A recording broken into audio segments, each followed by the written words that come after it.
আসসালামু আলাইকুম, সবাইকে স্বাগত জানাচ্ছি গ্লোবাল ভিউজে। আপনাদের সঙ্গে আছি আমি তাসনিম হোসাইন। আজ জানাবো আন্তর্জাতিক গণমাধ্যমে আলোচিত সংবাদ ও বিশ্লেষণ। ফিলিস্তিনের অবরুদ্ধ গাজায় বসবাসরত প্রায় ২২ লাখ ফিলিস্তিনির মধ্যে ১০ লাখ বাসিন্দাকে লিবিয়ায় স্থায়ীভাবে স্থানান্তরের পরিকল্পনা করছে ডোনাল্ড ট্রাম্পের প্রশাসন। পরিকল্পনার সঙ্গে জড়িত সূত্রগুলো যুক্তরাষ্ট্র ভিত্তিক সংবাদ মাধ্যম এনবিসি নিউজকে জানিয়েছে, ইসরায়েলকে নিয়মিতভাবে এই বিষয়ে হালনাগাদ তথ্য জানানো হচ্ছে। ফিলিস্তিনি প্রতিরোধ আন্দোলন হামাসের নেতা বাসেম নাইম জানিয়েছেন, তারা এই পরিকল্পনা সম্পর্কে কিছুই জানেন না। যদি স্থানান্তর পরিকল্পনা হয়ে থাকে তবে এর তীব্র নিন্দা জানিয়েছেন তিনি।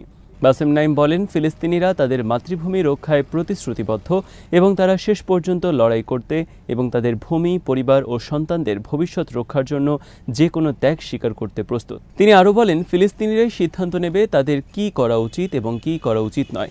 এই সিদ্ধান্ত নেওয়ার অধিকার একমাত্র তাদেরই। শুক্রবার সৌদি গণমাধ্যম আল হাদাথকে দেয়া সাক্ষাৎকারে হামাস নেতা বলেন, গাজা বিক্রির কোনো বস্তু নয়। মার্কিন প্রেসিডেন্টের গাজা নিয়ন্ত্রণে নেওয়ার প্রস্তাব ঘৃণা ভরে প্রত্যাখ্যান করেছেন তিনি। বাসেম নাইম বলেন, গাজা ফিলিস্তিনের অংশ, এটা বিক্রির কোনো পণ্য নয়। তিনি আরও বলেন, ইসরায়েলের সঙ্গে যে কোনো আলোচনা শুরুর আগে গাজায় মানবিক সহায়তা প্রবেশের অনুমতি দিতে হবে। খাদ্য ও ঔষধ সরবরাহে আরোপিত নিষেধাজ্ঞা তুলে নিতে হবে। সম্প্রতি কাতারে এক ব্যবসায়িক সম্মেলনে ট্রাম্প তার গাজা রূপান্তর পরিকল্পনার কথা তুলে ধরে আবারও বলেছেন, ফিলিস্তিন ভূখণ্ডটিতে এখন আর রক্ষা করার মতো কিছু নেই। ফেব্রুয়ারিতে তিনি গাজা দখলের পরিকল্পনার প্রথম উত্থাপন করেন, যা আন্তর্জাতিকভাবে তীব্র সমালোচনার মুখে পড়ে। ফিলিস্তিনিরা আরব দেশগুলো ও জাতিসংঘ এই পরিকল্পনার বিরোধিতা করে সতর্ক করেছে, এটি জাতিগত নির্মূলের নামান্তর। ট্রাম্প এমনকি গাজার জনগণকে তাদের প্রতিবেশী দেশগুলোতে স্থানান্তরের প্রস্তাবও দিয়েছিলেন, যা মিশর, জর্ডান ও আন্তর্জাতিক সংস্থাগুলো তীব্রভাবে প্রত্যাখ্যান করেছে। তার সাম্প্রতিক মন্তব্য বিশ্বজুড়ে গাজা সংক্রান্ত মার্কিন অভিপ্রায় নিয়ে নতুন করে উদ্বেগ সৃষ্টি করেছে।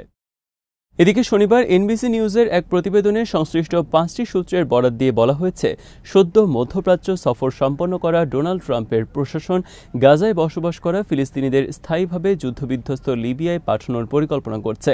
এই শরণার্থীদের সংখ্যা ১০ লাখ নির্ধারণ করা হয়েছে। তবে লিবিয়া সরকারের সঙ্গে এখনও কোনো চুক্তি হয়নি, চুক্তি নিয়ে আলোচনা চলছে। এই জন্য তহবিল প্রদান, বিনামূল্য আবাসন ও বৃত্তির মতো প্রণোদনা বিবেচনা করা হচ্ছে। মার্কিন প্রশাসন পরিকল্পনাটি বেশ গুরুত্বের সঙ্গে বিবেচনা ও পর্যালোচনা করছে। লিবিয়া সরকারের সঙ্গে আলোচনা অব্যাহত থাকার শক্ত প্রমাণ পাওয়া গেছে বলে দাবি করেছে এনবিসি নিউজ। ৩টি সূত্রের বরাত দিয়ে সংবাদ মাধ্যমটি জানিয়েছে, ফিলিস্তিনিদের আশ্রয় দেওয়ার বিনিময়ে ১ দশকেরও বেশি সময় ধরে আটকে থাকা লিবিয়ার কোটি কোটি ডলারের তহবিল ছেড়ে দেবে যুক্তরাষ্ট্র। এখনও চুক্তি হয়নি এবং চলমান আলোচনার আপডেট ইসরায়েলকে জানানো হচ্ছে। মার্কিন স্টেট ডিপার্টমেন্ট ও জাতীয় নিরাপত্তা পরিষদ এই বিষয়ে কোনো মন্তব্য করেনি। আল মায়াদিন জানিয়েছে, শুক্রবার সন্ধ্যায় অধিকৃত জেরুজালেমের আল সিলসিলা এলাকায় এক ইসরায়েলি পুলিশ কর্মকর্তাকে ছুরিকাঘাত করেছেন এক ফিলিস্তিনি যুবক। ইসরায়েলি কর্মকর্তারা এই ঘটনায় তাদের এক পুলিশ অফিসার গুরুতর আহত হন বলে স্বীকার করেছে। ঘটনার পর জেরুজালেমে অতিরিক্ত সেনা মোতায়েন করেছে ইসরায়েল। অভিযানও চালানো হচ্ছে। প্যালেস্টিনিয়ান রেজিস্ট্যান্স কমিটি এই ঘটনাকে স্বাগত জানিয়ে একে গাজার জনগণের বিরুদ্ধে চলমান গণহত্যার বৈধ প্রতিশোধ বলে উল্লেখ করেছে। বিবৃতিতে তারা বলেছেন, এর মাধ্যমে প্রকাশিত হয়েছে, ফিলিস্তিনি প্রতিরোধ যোদ্ধাদের নিয়ন্ত্রণ করার চেষ্টায় ইসরায়েল ব্যর্থ। তারা বলেন, দখলদারদের প্রতিরোধ করতে ফিলিস্তিনিরা নিজ নিজ অবস্থান থেকে প্রতিরোধ সংগ্রামকে আরও জোরদার করবেন। সৌদি আরব এবং ফ্রান্সের যৌথ সভাপতিত্বে জুনে ফিলিস্তিনিদের জন্য দ্বিরাষ্ট্রভিত্তিক সমাধান বিষয়ক একটি আন্তর্জাতিক সম্মেলন অনুষ্ঠিত হবে। শুক্রবার আরব লীগের এক জ্যেষ্ঠ কর্মকর্তা বিষয়টি নিশ্চিত করেন। লীগের সহকারী মহাসচিব হুসাম জাকি বাগদাদে এক সংবাদ সম্মেলনে বলেন, ফিলিস্তিন রাষ্ট্রকে স্বীকৃতি দেওয়ার এই সম্মেলন ১৭ থেকে ২০ জুন পর্যন্ত সৌদি আরব এবং ফ্রান্সের যৌথ সভাপতিত্বে অনুষ্ঠিত হবে। সম্মেলনটি ঠিক কোথায় হবে তা তিনি নির্দিষ্ট করেননি। জাকি জানান, সম্মেলনের লক্ষ্য জাতিসংঘের সাধারণ পরিষদের একটি প্রস্তাব বাস্তবায়ন করে ফিলিস্তিনিদের জন্য দ্বিরাষ্ট্রভিত্তিক সমাধান ত্বরান্বিত করা। তিনি উল্লেখ করেন, সম্মেলনের গুরুত্ব হবে ব্যাপক ভিত্তিক, কারণ সেখানে ফিলিস্তিন ইস্যুর রাজনৈতিক, অর্থনৈতিক ও সামাজিক দিকগুলো নিয়ে বিস্তৃতভাবে আলোচনা করা হবে। তিনি আশা ব্যক্ত করেন, আরও কিছু দেশ সম্মেলনে ফিলিস্তিনি রাষ্ট্রকে স্বীকৃতি দেবে, যার একটি উল্লেখযোগ্য রাজনৈতিক প্রভাব থাকবে। গত এপ্রিলে ফরাসি প্রেসিডেন্ট ইমানুয়েল ম্যাক্রন ঘোষণা দেন, তার দেশ আগামী মাসগুলোতে ফিলিস্তিন রাষ্ট্রকে স্বীকৃতি দিতে পারে। পাকিস্তানের প্রধানমন্ত্রী শাহবাজ শরীফ বলেছেন, পাকিস্তানি সশস্ত্র বাহিনী ভারতের মিথ্যা অহংকার ভেঙে চুরমার করে দিয়েছে এবং বিশ্বকে উপলব্ধি করিয়েছে এই অঞ্চলের সব রাষ্ট্র সমান। আলোচনার মাধ্যমে কাশ্মীর সহ বিতর্কিত বিষয়গুলো সমাধানের জন্য আলোচনার টেবিলে আসতে ভারতের প্রতি আহ্বান জানিয়েছেন তিনি। বিমান বাহিনীর কর্মকর্তাদের উদ্দেশ্যে শাহবাজ বলেন, আপনারা কেবল বিশ্বের মানসিকতাই পরিবর্তন করেননি, বরং এই অঞ্চল ও বিশ্বের সমীকরণও বদলে দিয়েছেন। এ সময় তিনি 6 এবং 7 মে ভারতের 6ষ্ঠ বিমান ভূপাতিত করার বিষয়টি নিশ্চিত করেন।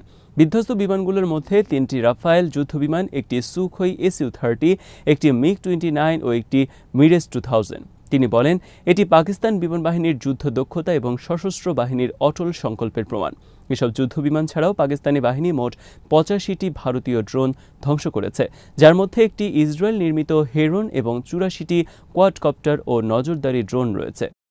এদিকে ভারতের ন্যাশনাল রেডিওলজিক্যাল সেফটি ডিভিশনের একটি সাম্প্রতিক প্রতিবেদন পাকিস্তানের আগের দাবির সত্যতা নিশ্চিত করেছে।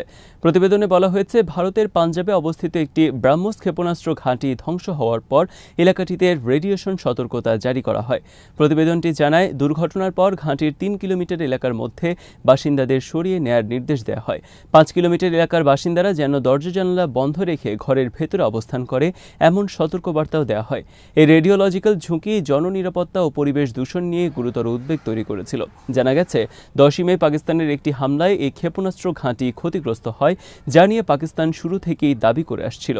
এবার ভারত নিজস্ব রেডিওলজিক্যাল কর্তৃপক্ষের প্রতিবেদন সেই দাবিকে স্বীকৃতি দিল, যার মাধ্যমে যুদ্ধে ইসলামাবাদের বিজয় অর্জনের দাবি আরও জোরালো হয়েছে। ভারত পাকিস্তান সংঘাতে ইসলামাবাদ পরমাণু অস্ত্র ব্যবহারের প্রস্তুতি নিচ্ছিল বলে খবর প্রকাশিত হয়।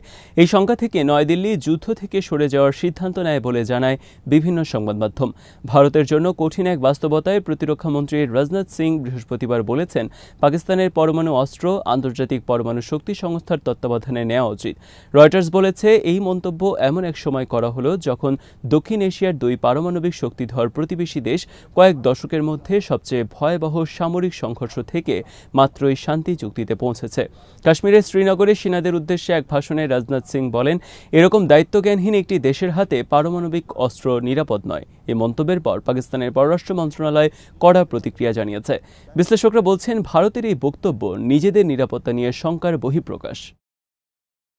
ভূ রাজনীতিতে ভারতের অবস্থা যখন বিপদসংকুল, সব প্রতিবেশী দেশ যখন ভারতের দিক থেকে মুখ ফিরিয়ে নিয়েছে, তখন দেশটির পররাষ্ট্রমন্ত্রী এস জয়শঙ্কর তালেবান সরকারের ভারপ্রাপ্ত পররাষ্ট্রমন্ত্রী আমির খান মুত্তাকির সঙ্গে ফোন আলাপ করেছেন।